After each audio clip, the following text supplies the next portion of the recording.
এসেছিলেন। এরপরে বরটা তো পাত্রটা দরবারে দুয়ারে দাঁড়ায় আছে। মৈনাক রানী তিনি এরপরে গুড় খাওয়াবার জন্য বাহিরে ছিলেন।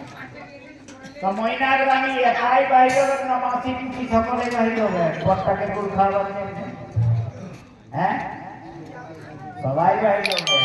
তো সব দেবীগুলা উঠেনে পৌঁছেছে, কোন কুটুম্ব কেউ কাউকে না চিনে। শঙ্কর ভগবানের পার্টি বরযাত্রা মনে করো সমস্ত দেবতা আর সমস্ত দেবী হয়েছে মা পার্বতীর পার্টি। আর মৈনাক রানীর সাথে বর তাকে গুড় খাওয়াবার কারণে সুন্দর সোনার থালায় মৈনা মানে তো সুমঙ্গল গাবহী নারী আজ সুন্দর মঙ্গলের গীত গাইতে গাইতে আজ পাত্রটাকে গুড় খাওয়াবার জন্য পৌঁছেছে। বলে থালাটা কিসের ছিল? বলে কঞ্চন থাল।